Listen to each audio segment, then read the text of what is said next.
Hi guys, how are you? Welcome back to my channel. Today I have another nutrition type of video.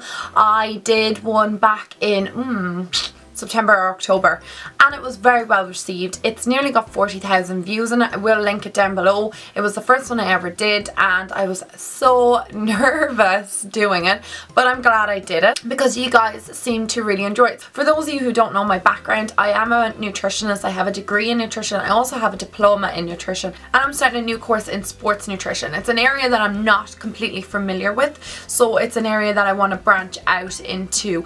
So eating healthily is a huge thing in my life. I just think it is so important and I think it should be an important thing in your life also. Now I think the word diet is so loosely thrown around.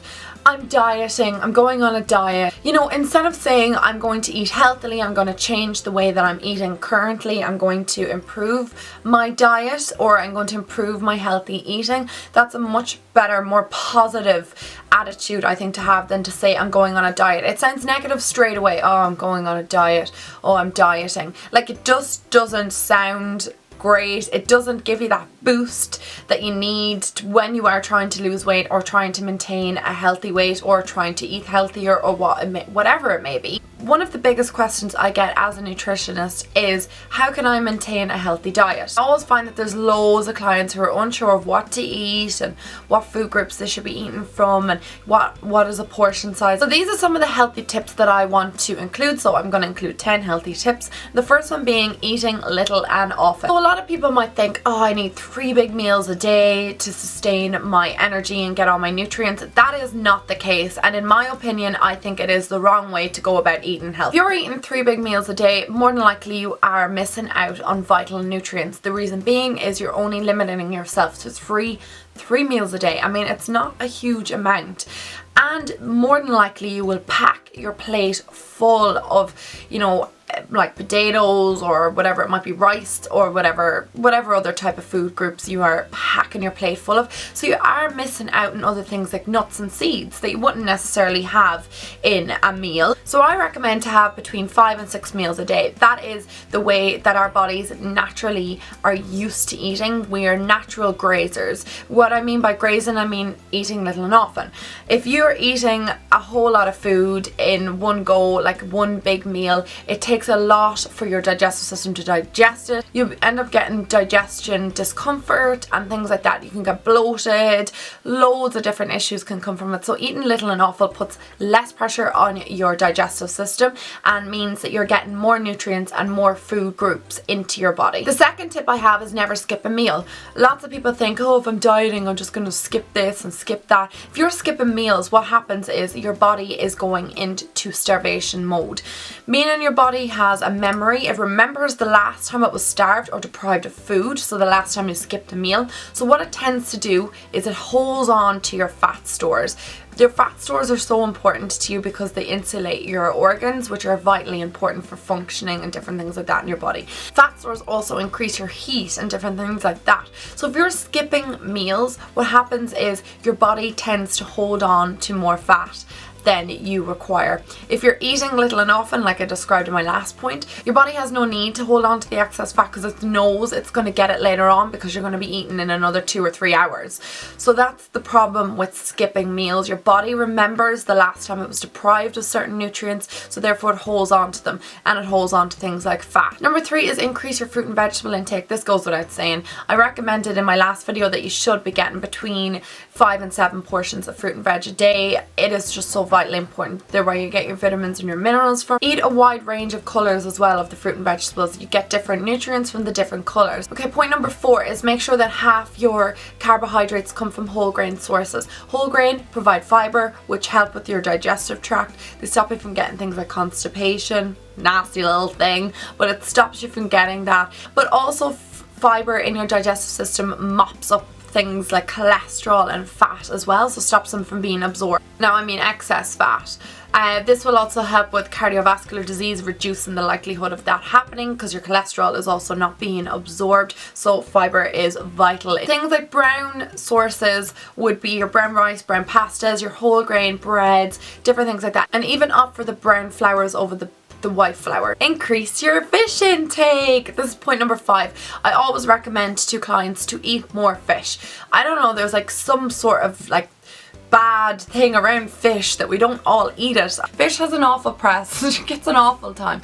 Anytime I meet a client, I hate fish is nearly the first thing that comes out of their mouth. I don't understand why people don't like fish. There has to be some sort of fish that you like. I always recommend to people to try and eat 2 portions of fish a week. So it's not that much. Try and make one of those portions be from oily source. So mackerel, salmon, herring, tuna. They're all great examples of oily fish. They give you your omegas as well. So omega-3 has been known to help decrease inflammation and also could help lower the likelihood of certain diseases like arthritis, heart disease, cancer, different things like that. So try and get your oily fish in. Point number 6 is try and keep hydrated. A lot of clients come to me and I see their food diaries and they are not drinking enough. Guys, you need to keep hydrated. It is so important for the electrolyte balance in your body. There are tons of different side effects from being dehydrated, dizziness being one of them, constipation being another, stomach pain, low in energy, confusion, dizziness, headaches, need I go on. So try and keep hydrated. I recommend 8 glasses a day. Try and sip on the 8 glasses of water a day and not like down them. And I only recommend water. You can have juices and things like that, but they do contain sugar, just to be aware of that.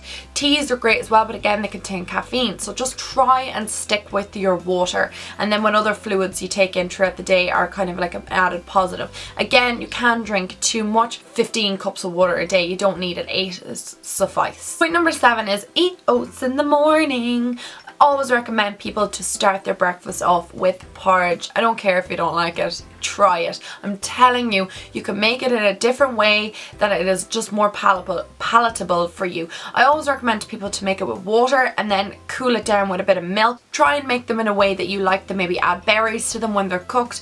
Maybe add some, you know, cinnamon and honey. Try and make it as tasty for you in healthy ways. So porridge oats are a natural mood booster. There is studies to indicate that it does increase your serotonin, which is the good happy mood feeling in your brain. It is a hormone that's released and it gives you good feelings. Serotonin's also released when you exercise, so another reason to exercise. It's also fiber rich, and I've talked about what fiber does. Oats are also low in GI. I will make a whole video on the glycemic index, but all you need to know is it releases sugars over a longer period of time, meaning that you stay fuller for longer. Point number 8 is decrease your caffeine intake. A lot of people had loads of questions for me on my last video about decreasing your caffeine intake. There is no proof or evidence that caffeine is needed in your body. All that I can see that caffeine is it's just kind of a social thing or just something that you like. It's not something that's going to give you any benefit. I have no problem with people drinking caffeine, just do it in moderation. Don't be drinking high energy drinks, then coffees and teas and loads of different things like that.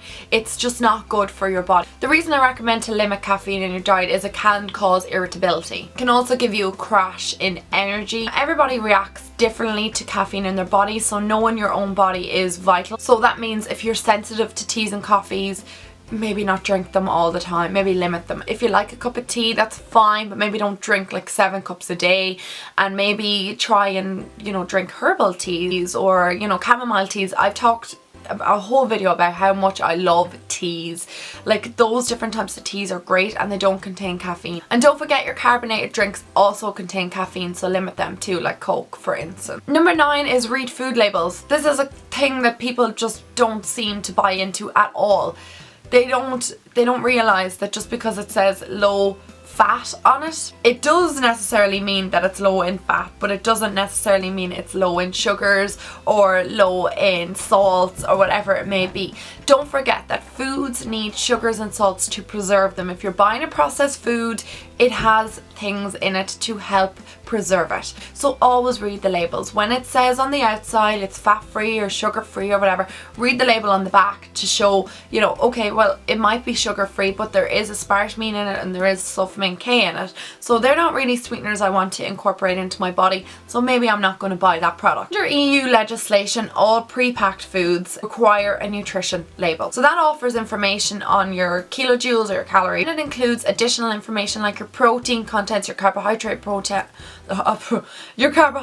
contents and fat content. And then it also offers, like in smaller writing, like vital information on your saturated fat content, the sugars, sodium content, different things like that as well. So it's so important to read. Like if you're on something like a salt restricted diet and you're buying something that you don't even know has salt in it, please read the labels and just check it out. The final point I have for you, so point number 10, and it is the most important point of all of these: do everything gradually. I have clients that come to me and say, oh, I tried to do all the steps that you gave me and tried to, you know, change my whole diet in a week. It's not going to happen like that. I always recommend to people, if you want to lose weight or you want to eat healthily, do it over like a longer period of time or step by step. So every week, and I've talked about this before, every week change something about your diet. So if you're not drinking enough water, maybe start this week drinking loads of water. And then if next week you say, well, I'm drinking a little bit more water, but I'm not happy with the amount of sugar that I have in my body, maybe in the second week then reduce the amount of sugar that you're actually consuming. And then, you know, if you're still unhappy, you're saying, yeah, well, okay, I've decreased the sugar, I'm still drinking more water, but I'm not getting enough fruit and veg. Maybe in the third or fourth week, increase your fruit and veg intake. If you do all those steps over a gradual period of time, I mean like 6-8 weeks, so you will be more likely to stick to a newer, healthier you. The problems that I find with clients is that when they make the change all of a sudden and then they become disheartened because they can't follow it, and they're like, oh, I ate sugar today and I didn't drink enough water, and you know, I didn't have enough fruit and veg, and I ate that packet of crisps. You're more than likely to fall off the wagon, or you're more than likely to go back to your old habits. Just human nature, we all kind of like fall at certain hurdles and we feel real disappointed in ourselves, but the majority of the time, if it's not too much of a burden, you continue on. So if you have loads of different things to concentrate on, the likelihood of you continuing them is going to be very slim. Whereas if you take it step by step or week by week, you're more than likely going to continue eating healthily. So guys, I hope you enjoyed this video. If you did like it, give it a thumbs up. I would like to do more nutrition videos. Please let me know down below what you'd like to see. These are just kind of 10 quick snappy tips, although this video is probably going to be a bit long, but still, they're just 10 tips that you can follow. And remember, tip number 10, don't do them all at one time. So do it gradually. Don't get disheartened and do everything step by step, and more than likely you will change to a healthier way of living. So guys, I shall talk to you in my next video then. Bye!